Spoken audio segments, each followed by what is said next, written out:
आणि आता महत्त्वाच्या 25 बातम्यांचा आपण वेगवान आढावा घेऊयात। ग्रामविकास मंत्री गिरीश महाजनांकडून सरपंचांच्या मागण्या मान्य। महाजनांच्या मध्यस्थीनंतर मुंबईत सरपंचांचं आंदोलन स्थगित करण्यात आलं आहे। चंद्रपूर वणी परिसरामध्ये कोळशाचा काळाबाजार करणाऱ्यांना राजकीय संरक्षण तर कोळसा खाणीच्या मालकांकडून सत्ताधारी विरोधक हप्ते वसूल करतात। विजय वडेट्टीवार यांचा सत्ताधाऱ्यांसोबतच स्वतःच्या पक्षातील नेत्यांवर गंभीर आरोप।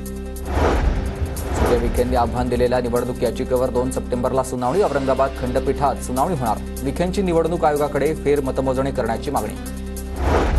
मनोज जरांगे पाटलांच्या मराठा आरक्षण आंदोलनाला 1 वर्ष पूर्ण। अंबड तालुक्यामधील पैठण फाट्यावर सुरू असलेल्या आंदोलन स्थळाला जरांगेंनी दिली भेट। कल्याण पश्चिमेमध्ये माजी आमदार नरेंद्र पवार यांचे भावी आमदार म्हणून बॅनरबाजीमुळेच विधानसभा निवडणूक लढवणार असल्याची चर्चा।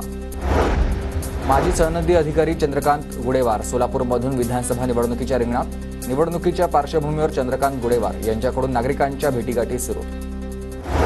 आदिवासी असल्यानेच आपल्याला राज्यात नोकरी नाही। आंतरराष्ट्रीय धावपटू कविता राऊत यांचा सरकारवर गंभीर आरोप।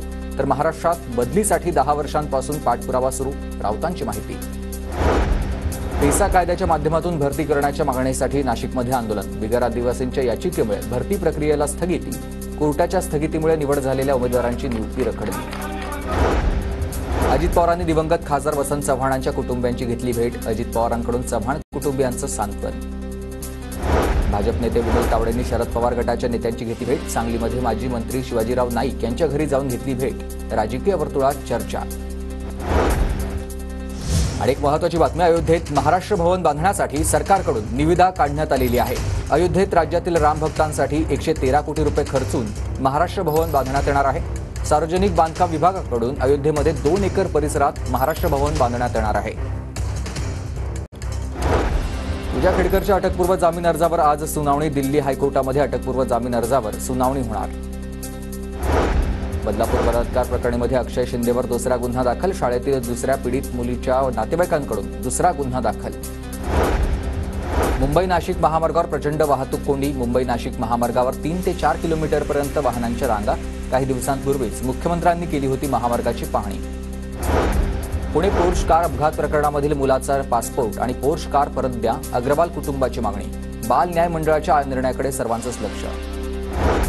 पुण्यात टोळक्यांचा धिंगाणा। अरणेश्वर परिसरामध्ये गाड्या फोडलेल्या आहेत तर टोळक्याकडून 5 ते 6 गाड्यांचं नुकसान। नागरिकांमध्ये भीतीचं वातावरण।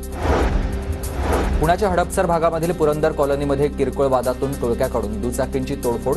दुचाकींच्या तोडफोड घटनेचा व्हिडिओ व्हायरल।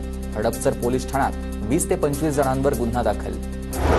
उल्हासनगरपालिकेच्या अतिरिक्त आयुक्तांवर विनयभंगाचा गुन्हा दाखल। महानगरपालिकेतील विधवा महिला लिपिकाला पाहून अश्लील शेरेबाजी केल्याचा आरोप। अतिरिक्त आयुक्त जमीर लेंगरेकर यांनी आरोप मात्र फेटाळले।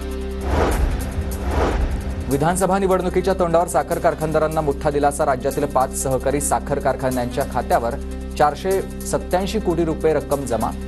एनसीडीसीकडून आता मंजूर झालेली रक्कम जमा।